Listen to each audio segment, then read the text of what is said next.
How to grow your business and overcome challenges in 2025. Sis, what if I told you that the key to growing your business isn't in just what you sell, but in how you think? I had the honor of being the MC at the She Means Business event in Johannesburg. And let me tell you, Dr. Divine Dhlukhula dropped gems that every entrepreneur needs to hear. And of course, she made us laugh when she said, if she did it, then can we also did it? But beyond the laughter, her wisdom on business growth, planning, adding value was simply unmatched. In this video, I want you to sit back, take notes, and soak in this powerful session from one of the most successful women in business.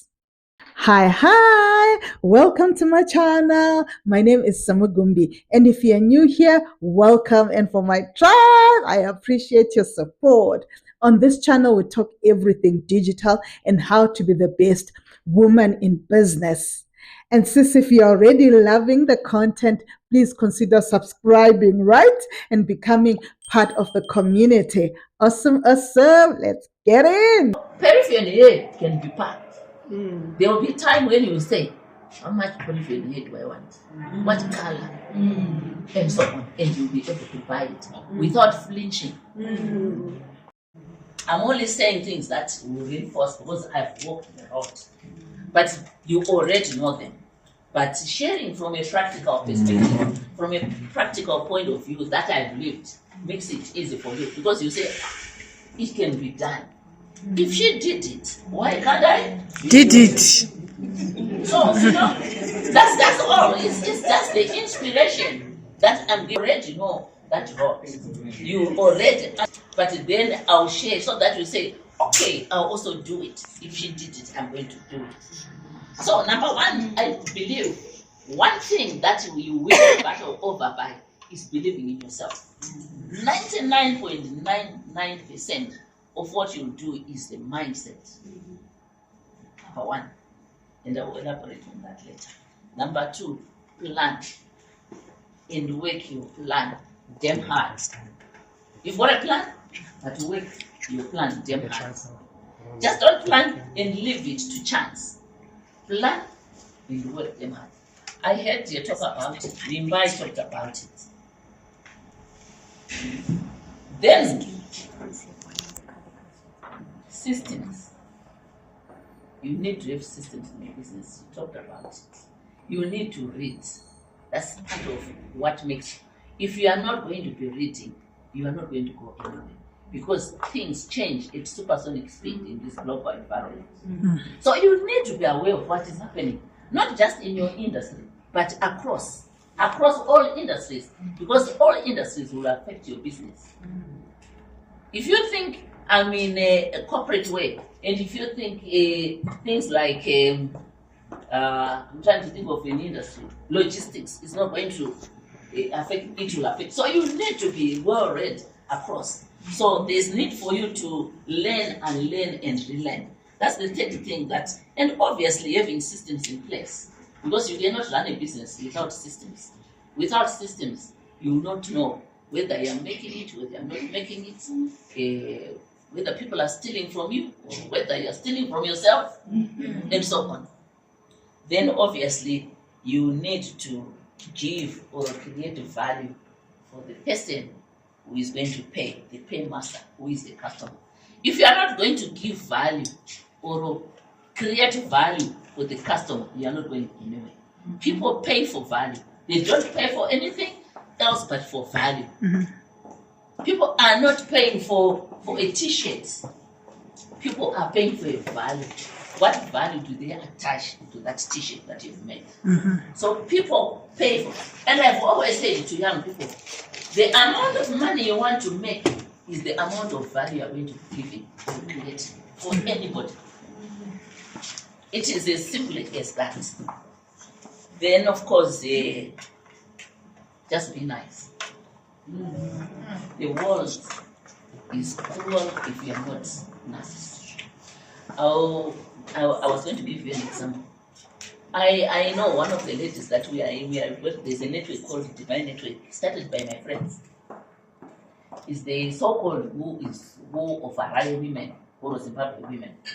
So one of the women there we had, she rose and became a CEO of one of the global companies in no time. She was young, she was 36. And because she didn't understand this aspect of being nice, the people that she worked with felt they were being walked all over by her, all over their heads by her. And one guy called me, who was a stakeholder in that particular business, and said, Dhlukhula, tell your young sister she has got to change time. If she doesn't, she is in trouble. Because all the people I won't mention the company, at a company are just not happy with the way she is going on about, not being nice, not being respectful to maybe people working in the factory that have been there for 40 years, that are really shop floor workers. So they started sabotaging it. And in less than 1 year, the board asked her to leave because things were not working. So be nice, it is that simple. Every good deed is a door opener. You need to be fair, but you need to be fair.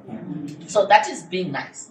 And it's just across the board to anybody, people you work with, people you meet outside your work situation, people that are in your community, just be nice. For me, those are the basic principles. I'll expand because I need to answer your question, how do we grow and what are the core competencies and the challenges and how to mitigate those challenges. I'm going to expand these things that I've talked about, making references to the issues that I wrote in this book. Mindset cultivation, I talked about the mindset, having the right mindset. And obviously, believing in oneself is about mindset. Because it's the 99%. If you don't have a positive mental to be, macho, people that is probably, in fact, in Zimbabwe, you could not get a license to run a security company if you have not been a soldier, a policeman, or a guard jail. Jail guard. You know what guard jail is? Jail guard. You need to have worked in the military or in the uniformed forces. And people said, how do you fit in? And again, I didn't have the capital, I didn't have the prior knowledge, I didn't have the experience. All I was armed with was passion.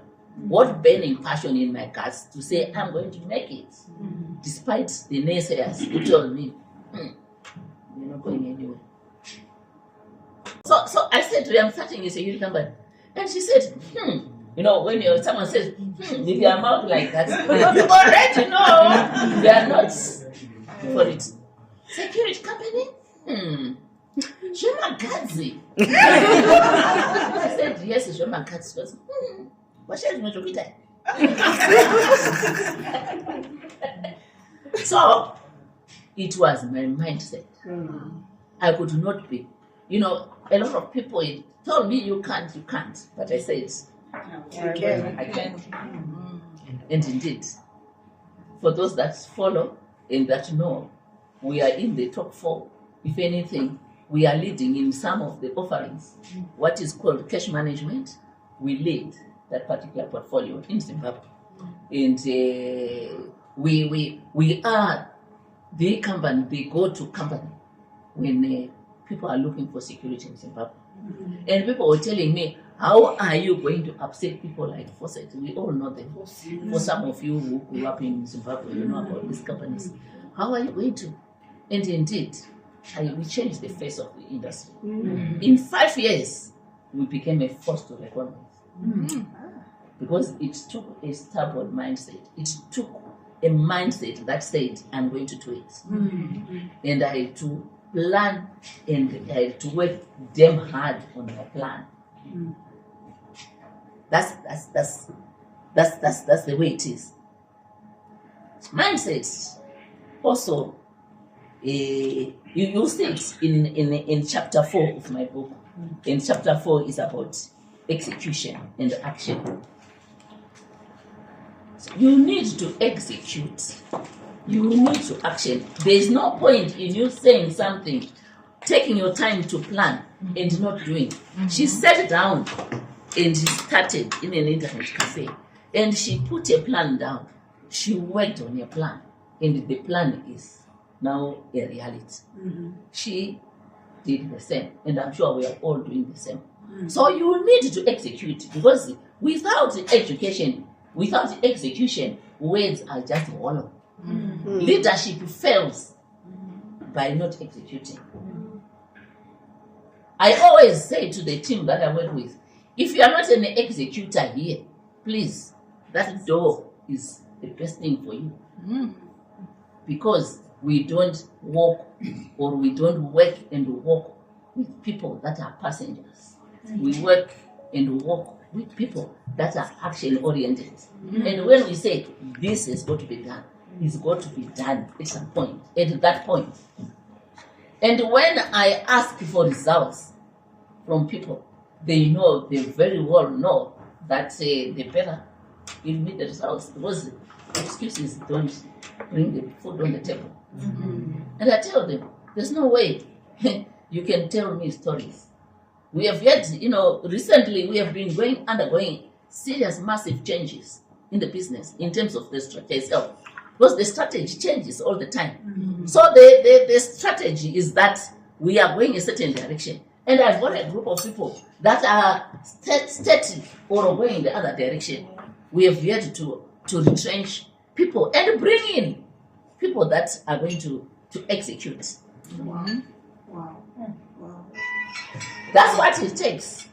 You need to offload with empathy, of course. You just don't do it in a crude and crass way. You've got to do it remembering that they are also family people. Yes. Obviously, you start counseling people first and foremost. You train them, you mentor them, you do everything possible. At some stage, you realize, no, I think we better go our separate ways. If a person has been working, we have yet to change a senior manager that has been working with us for about 11 years, if I'm not mistaken. Wow. We just pay him a package because he's the family man. The law says 4 times his annual salary for every year works. Ta. Goodbye. We bring in people that have got the energy to execute where the business is going. So, but it's fair. Is it not fair? I've done everything.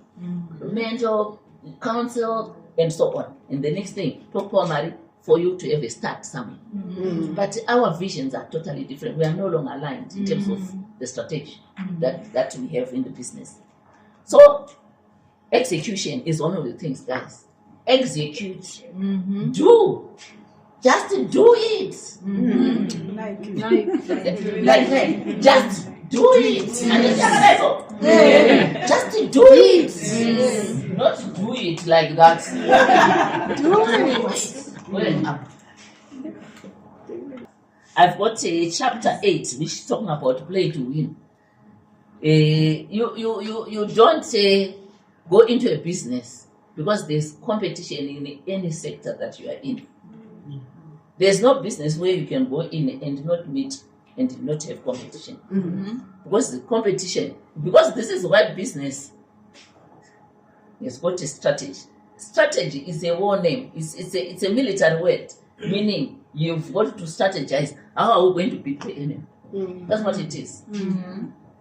We have to strategize. How are we going to be beating a force to reckon with when I was a non-entity?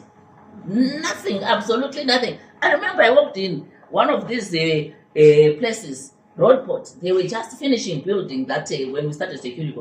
They were just finishing building that, if you know Roadport. So I went there and met the manager and said to them, I see you're finishing building this. That's the time we just started security. I think we're only about a year or so old. We would want to give you security. The guy looked at me from top to bottom. Who are you? He said, no, we are a company called Security. So we are. We don't deal with jokers here.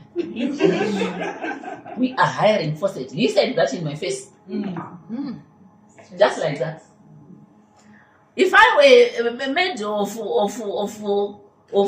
brittle, I would have really walked out and went into my bed and start thinking, is this for me? But no, that's not me. I don't pity part, even amidst the most difficult situations. I don't. I think of plan B, if not plan C. If I'm going to go to plan Z, I'll do it. Yes. But there we were. Eventually, at some stage, they were having problems first, and our name was the best reputation in the marketplace. They started calling us the same people. That's how life goes. Yeah. That's how life goes. That's why they say you don't. You on your way up, don't look down upon others. It's those small beginnings that we should never, because you never know. The same customers that today you might think this is just a small customer, I may not need to give them the attention.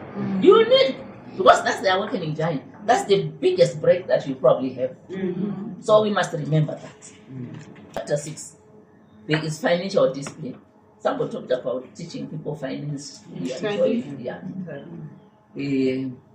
One of the biggest problems we have as a people, is we think the money that is in the till is my money. That's not the case. It's not your money. You invested capital, but the money that is being generated is not your money. Is the what? It's the business money. So we don't separate that. You end up taking, not really having that discipline to understand that. Now, okay, I've generated a turnover of 100,000 rands in the month of January 2025. What is my money? You might not even have money in that 100,000 yourself. Because you might not have made profit, because your money is part of the profit, not all the profits. Because you cannot declare 100% of your profits as your dividends. In my first 5 years of business, we didn't declare any profit at all. Sorry, we didn't declare any dividend. We were making profits. But because we're growing, no bank was giving us money. Because I was a chancer. Not that I was a chancer. They thought that I was a chancer. How can we give him money? She doesn't have a security background. I'm struggling to raise money to pay people at the end of the month. And I go to a bank and I couldn't get the money. So I then learned to be frugal, to ensure that the money that we make will be used to grow this business. Nothing more, nothing less. We didn't get any. I tell you, it was people used to laugh at me. I used to have a house that I was building, finished building. I moved it. The gate did not even have automation. It did not. People were saying, "Mariba MD was storing on my gate."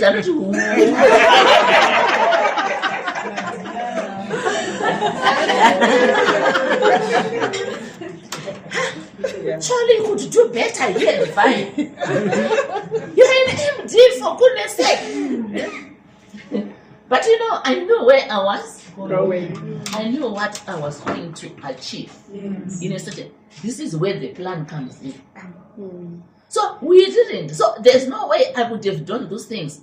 I was just relying on a salary which was commensurate with what the business would pay me. And that salary was just enough to pay my bills, at times not even enough.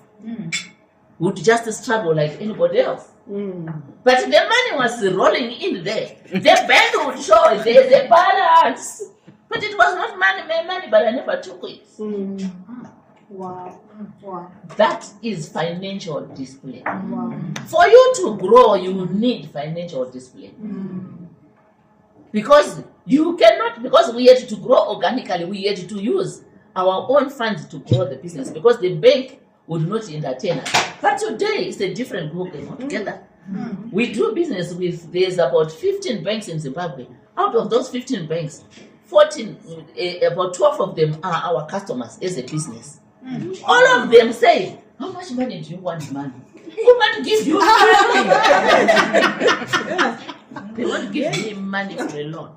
I'm not interested. I've had to be frugal to grow the business. And all they want now is interest that they can make. Yes. So where we don't need to use the money, I say, no, thank you. The time I really needed the money, I couldn't get it.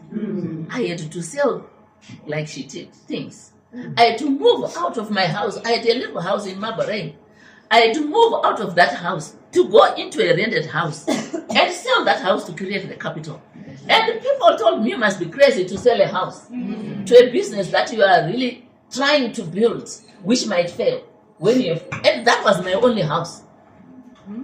And having moved in that other house to rent in Westgate, in no time I lost my husband. And I said, but why would I have to continue renting this? I moved with my other sister, who I'm with in the business now, with our kids. We had about, I think, teenage children. All the tapiwas, the chinos, we moved into this house which we were renting in Marlborough.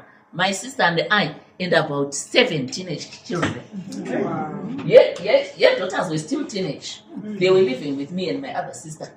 And we had, and all the other teenage, and in that house, all of us. But the money was there. The bank balance was showing the money is there. But we had to be that. So financial discipline, bosses, financial discipline is what will build your business. Because we're talking about growing business. You cannot grow a business if you want to be like the Dorins that they've got the Gucci handbag, like Peruvian hair with my boss. I did MBA with Mike Chikanda. He was working for Caps. He's now retired. I know that. I didn't, you might say, hey, I also wanted that Peruvian hair. I don't know how much it cost myself. How much does it cost me? US dollars. Or rands, okay?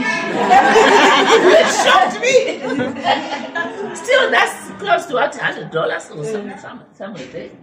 So at times you don't need to say, I just want to, so you have that. You will be dipping into your coffers, your capital of your business. You stifle its growth. So peripheral hair can be packed. There will be time when you say, how much peripheral hair do I want? What color? And so on. And you'll be able to buy it without flinching. So we need to have financial discipline. We should know the money that. So it's easy. I think the financial planning. The guy who does should be. I'm sure you guys have gone through these programs, but I'm now talking to you from a practical perspective. How I managed it. We had to be that frugal. We had to be that frugal. I know my team will say to me, but maybe we need to change your car. Because they knew if I get a bigger car, bigger cars will follow.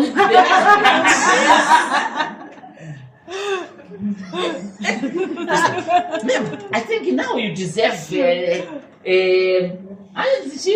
Mercedes, ML, not ML. GLE. Now you deserve a GLE. No. This is no longer for you. I mean, even my friends tell me that, by the way. But even now, I'm not even. There was a time I even came to South Africa and looked at the GLEs with my sons here. And I said, okay, think about. Not that we can't afford it. Now we can afford it. But, I mean, those are choices that I can make. So, Wow. Those are choices that I can make. But at times, it's about prioritizing. So I remember we did order a car for me, Toyota, Toyota Prado, correct, Toyota Prado. So then Toyota Zimbabwe said, the Toyota Prado for your MDs here, they tell my team. And I looked at it and I remembered, okay, this is 120,000. By the way, now we had just gotten more business to do cash movement. And I said, we have just gotten a lot more work. So with 120,000, we can get 5 Nissan NP. Wow. And I said, I think we can tell them to sell it. Then we can get the 5 MP300 that will generate us that amount of money there. It will be generated in 3 months. Wow. Wow. And we said to us, sell, and we'll tell you when we want to, we can order another one. That money, we bought 5 NP300s Nissans. We put that cash funds off to where they went. Wow. But my team was so angry with me because they knew if I now have a Prado, now they are in the GD6s. Indeed, that eventually happened because they now drive my GD6 and at some point then I got the Prado anyway. But it's a question of a step at a time. It talks to the financial discipline that I'm really trying to drive home, ladies. Yes. I'm going to talk basically about giving value. I think I've already talked about giving value. For us, we have grown on the back as Securico, and I'm sure you know that I also run a farming business, an agri business. I've grown on the back of value. If there's anything that we do, is we ensure that the customer at the end of the day is going to say, yeah, I mean, really, you guys deserve my work. There should not be a question, why am I giving you this work? That question should never arise. So when the customer coughs, we all catch a call as a business. When a customer coughs, I'm the first person to knock on that door. The most difficult customers are my customers. I like the customers that complain, that give us a hard time. My team says, he's always demanding this and that. And I said, I like him for that. I like a customer because that customer is here to stay. He's telling you, you manage these things, you deserve my business. If he's not complaining, the next thing you say, I'm tired of these people. Because he won't say it. You will simply vote with his feet. You will simply walk away and go to the next service provider. Because the town is full of security companies opening every day. So it's the value that you are going to give that will carry the day for you.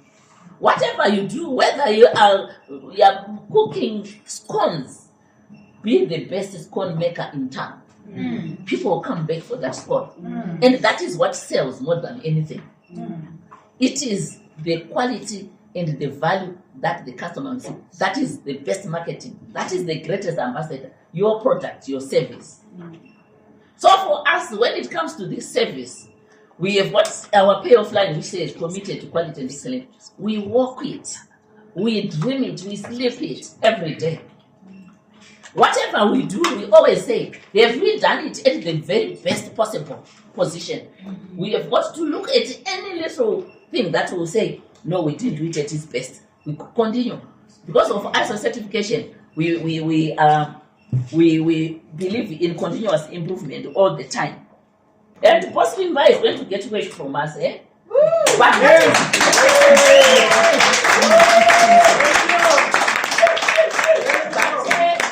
she has to deliver value. Anything that I believe in is getting the woman go up there. I don't make any apologies. I'm a feminist at heart. Yes. I'm a feminist at heart. And I say it in all the, you see me, I'm sure you've seen me talk in conversation with Trevor and so on and so on. I say it because I make no apologies. You know why? Because we're back-footed for a long time. Now, it's our time. Yes. It's our time. And if you don't believe as a woman, this is your time. Because the world is very kind to women in business now. Women entrepreneurs, I'm sure we know. The development sector is supporting women entrepreneurship. Even corporates support. We have got an association called Women-Owned Business. Women-Owned Business. It's here in South Africa also. Through We Connect, I'm sure you know about it. Because I'm a member of the South African chapter as well. So business is now supporting women. But what corporate or big business is looking for is the value. That's why I emphasize on value. For those that ask the questions, did you hear that some of the questions I was already responding? As a married woman, how did you handle the dynamics if you faced them being more powerful financially than the husband? That's a very good question. She's not big at that, and she's not. Yes. We are the pickers. The husbands. While we don't want them to follow, we say, okay, come on the side. But you listen. We talk and we understand each other. I don't want to hear the back, I don't want to hear the front. Be on the side. So for me, well, I'm sure you know that I'm now a widow. But when I started the business, my husband was still alive. But he was my greatest supporter when I started the business. I almost did not start the business, mainly because it is at a time when I was diagnosed with kidney failure. And at that time, it was almost difficult. I was working full time, and then at the same time, I had to start the business. So I almost, but he said to me, no, you need to go on with your plans. Then of course, so how do you? I think the best way to manage is to be very open with what you do to your partner, to your husband. Be open. Don't start hiding things. You might be making a lot of money and you say, if he knows that I'm making this money, what will you think? Be open and tell him, my friend, I'm making money. And we are going to, don't say it, I'm making money, I am going to do this, I'm going to say, I am making money, but we are going to.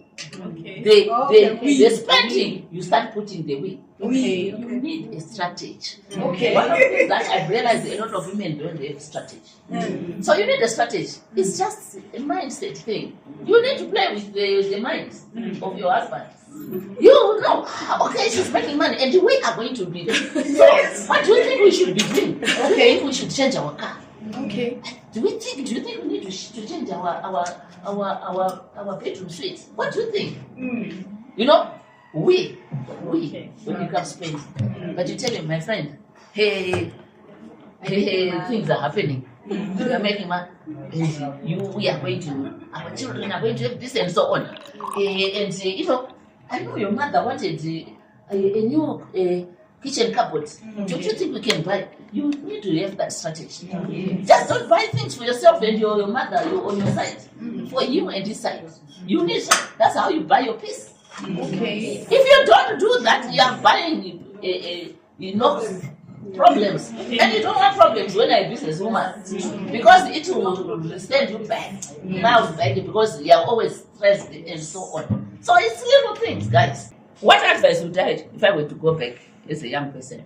I think the best advice I can give is what I've just said: believe in yourself, because you've won the battle 99%. And for me, that's because I grew up believing in myself. I had too much confidence. Ask my sister. I was just too confident. So that is what I can advise a young person. I always advise my grandkids here. When is the right time to scale? Scaling is something that you think about from the beginning of the business. I'm sure we've read the book by this very has written too many 7 Habits. Professor said. Yes. You start with the end in mind. So the end is my business is going to be there. So scaling is already right at the beginning. When you are starting up, your scale should be written all over your business. So you don't say, I'm just starting, I'll see. No. Plan with that scale in mind that in 5 years, I should be generating this much. In 10 years, I should be. If you see my little plans that I had a 30-year plan.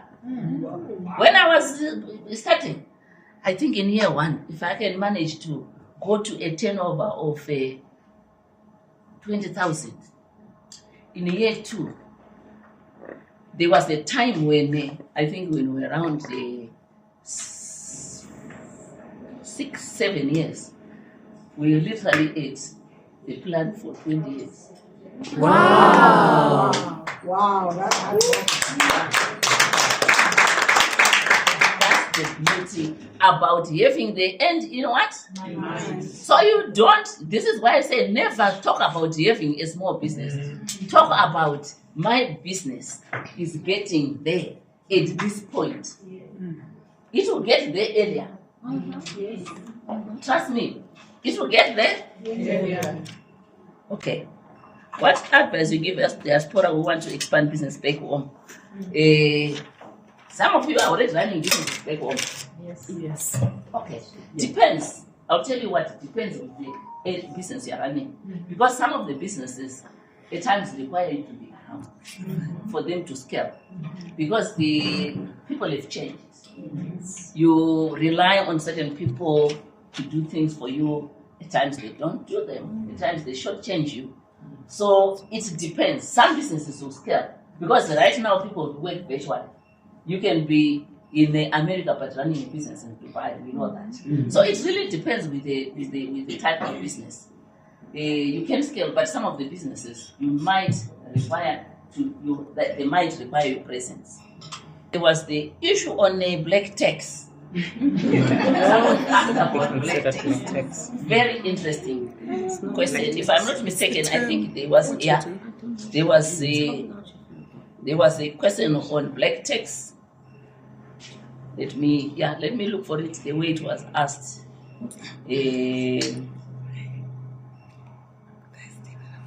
Right.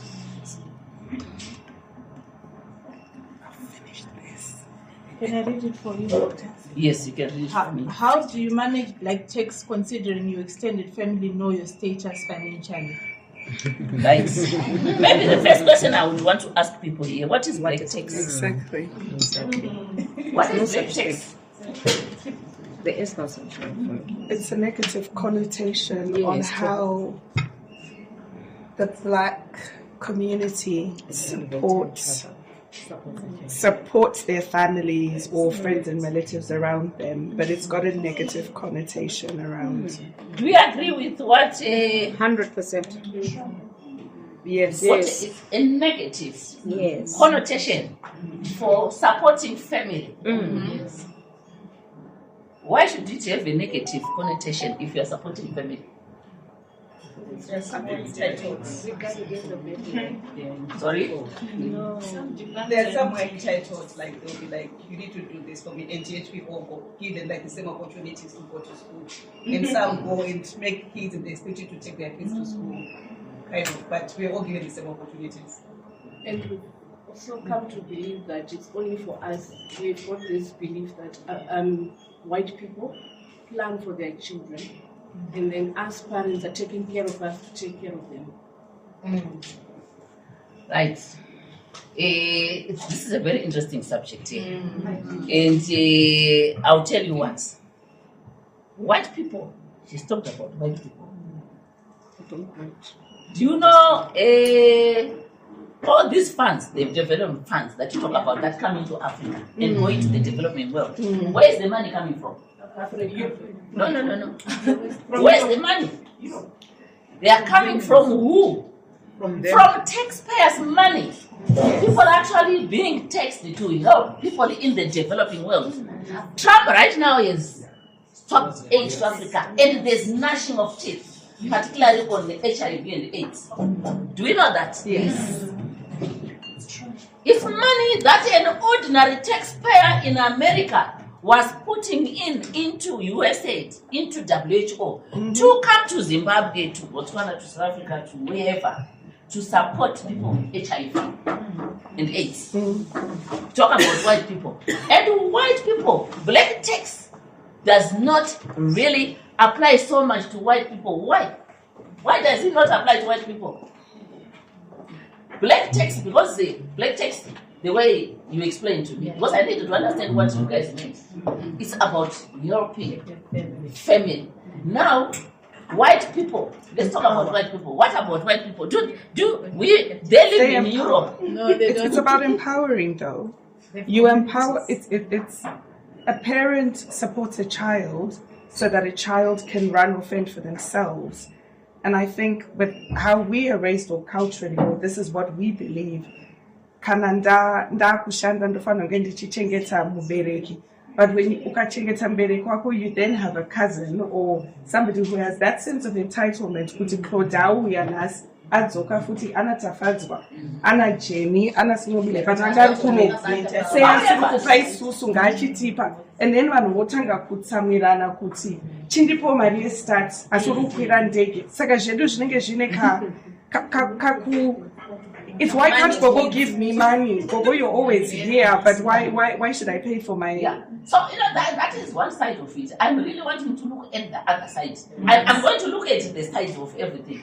The white people, most of the white people that I know, I've got white friends all over the world, by the way. When she was saying, we are so happy to have Dr. Divine here. And I'm saying to myself, but I'm more happier to be in this crowd.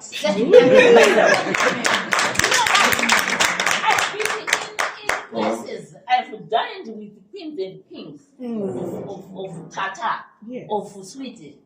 I've dined with the Prime Minister. When I went to England that time, which is what the Prime Minister? It was these brothers. Those two brothers. I sat down with them on dinner. Next to me. I've dined with royalty. But you know what? Being in this particular space excites me more than anything.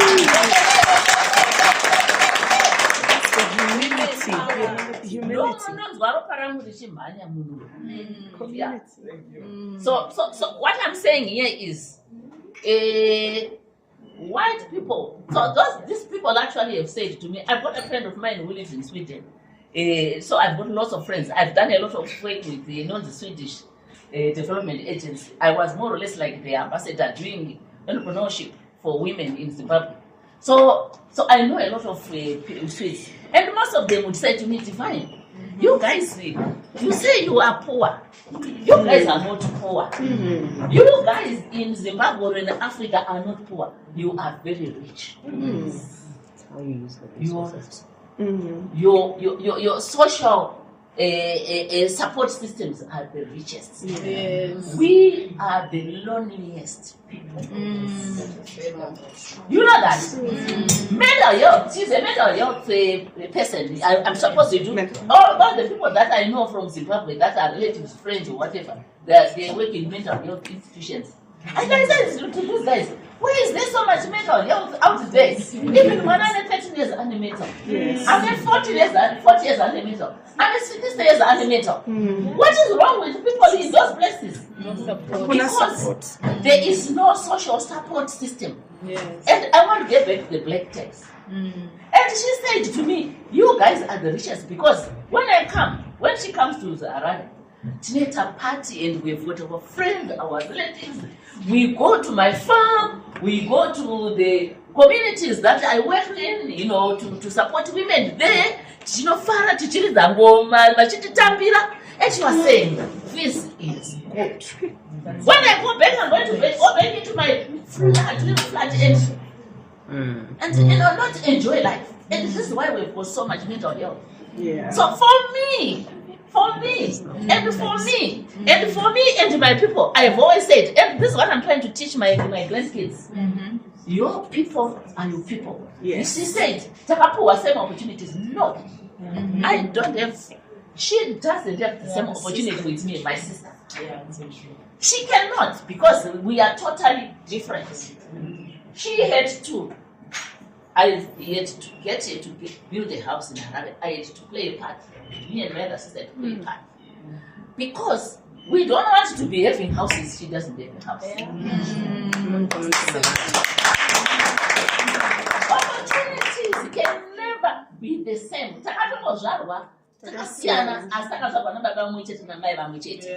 But we can never ever be the same. So for me, this black tax you're talking about, I often hear, especially young people like yourself. But you know what? For me, black tax, ndoyuzwisisa zvakatonyanyisa, and I'm happy to have participated in it. I don't know whether you call it black tax, but tell you what, I'll tell you, when I started working, 22, my grandmother was alive. I looked after her. Okay, so I'm talking with the generation above my father. Then my mother, when she was widowed, she literally became my household for many years until she died. She was part of my dependence. I've got siblings who I still look after. She knows it. We've got brothers who don't say times work, they want. But I still look after children. Then that is the third siblings. That's my grandmother, my mother, my siblings. Third generation, fourth generation, my kids. I told you, I raised. When you see this book, it will tell you I have 8 children. When he talks about just this briefing, you know, to sort of divine years, but 8 children. But I've got one biological child. Wow. But I raised the 8 children. Wow. Black tax. And if I had not raised those children, if I had not put my hand, God forbid. I know. God forbid. What would have happened? I wanted Pami to be here. She had gone to England. And she said, and she went out to Coro. See, Zimutsanga, Mashamal, Sinoham,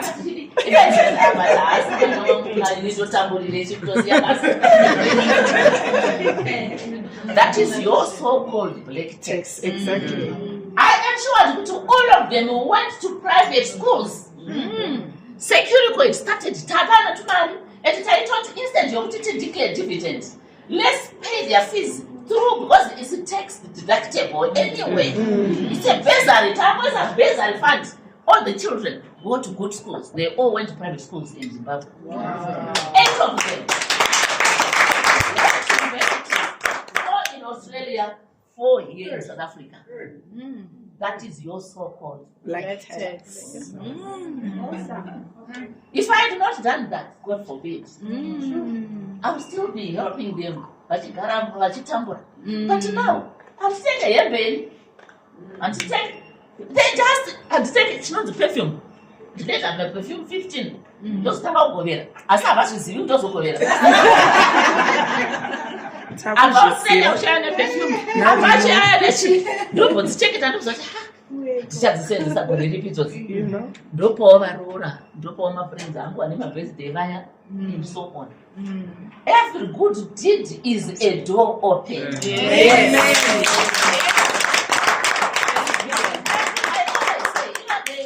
I always say, if I had a big argument in a group, a certain group, it's a women Christian group. Not all, because the person who started that group is a group, she's my mentee. So there was a discussion about black tax you should put out the country. And I gave them my views from a very biblical point of view.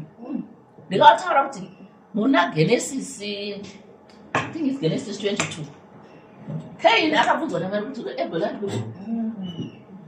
As the Bible says, if you follow me and say Jeso, without knowing your brother, who you grew up with, you are not my man.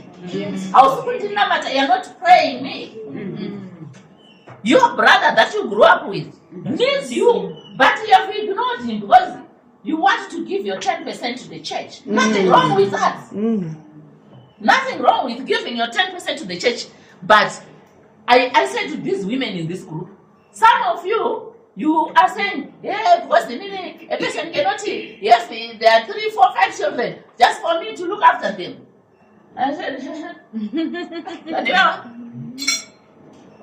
Tete, listen, Tete wako, your Tete, your husband's brother, your husband's sister, who got married at 17 years. She had 5, 6 children. She was divorced. Yes. She has no choice. She comes back. She didn't finish school. She comes back in the home, kumusha, and your husband says, we need to do groceries. We also need to help you with fees of your children. And you want to know ways. Guys, At the time, it was good. this is why some of us don't go anywhere. This is why some of us don't go anywhere. Because that person, whenever they probably upper tops, another upper tops, you know they're called the upper tops. The fees is $30-40 a term. Periphery here is $100. You are going to dinner to eat every Friday. You are spending in a rally. Me and my friends, we can afford. We can go and see. We go out. We sit at a dinner. We call for good champagne, good food. By the time we leave that restaurant, we spend $300. I'm just giving examples. This is just one weekend.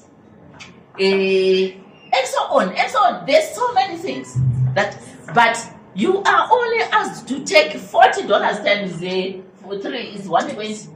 The whole year you've educated yourself. Who is going to stand on their feet?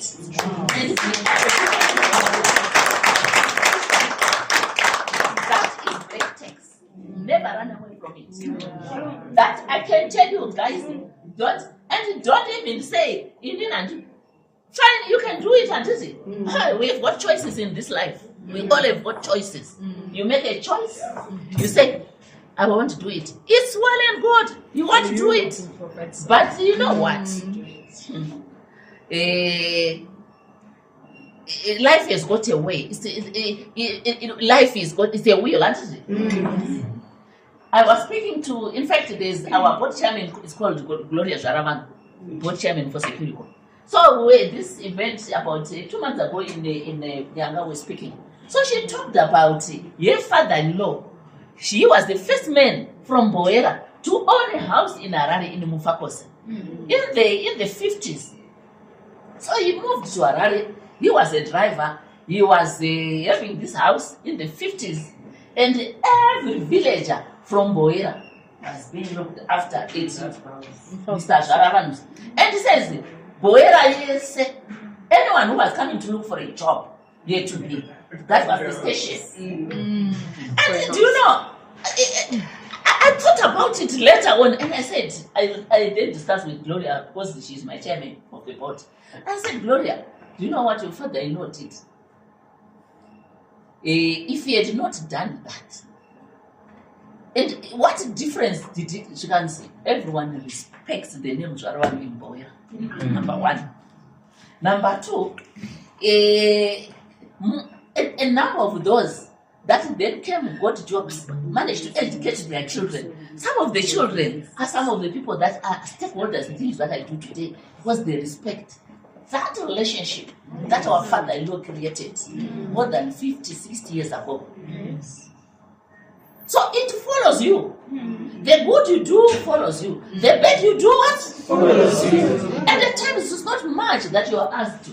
So, you know, these women in this Christian group, I actually told them, and if you are not able to help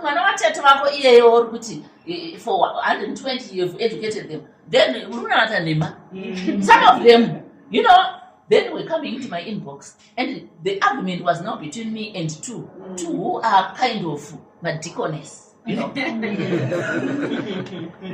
I then met a lot of them at a funeral. One of the church members died, and who I also happened to know. So they were coming to me and saying, hey, Doc, makagona. Nigekiri, mani ningimi deacon wedwa akarasika kutaura mani.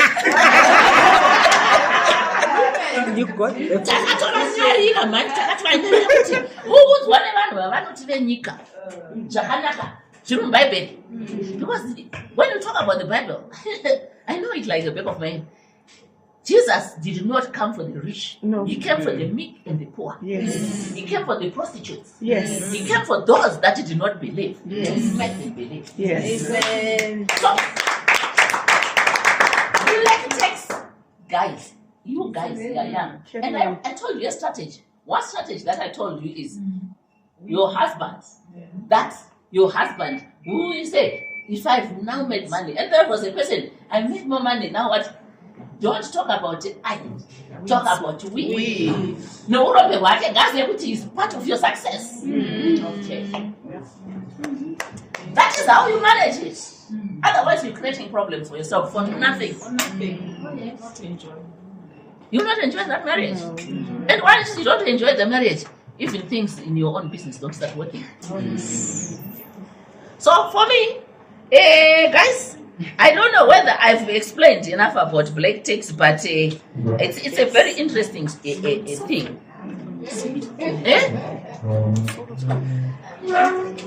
I think I've spoken for too long. I know I've been given an hour, and I think I've spoken to 2 hours.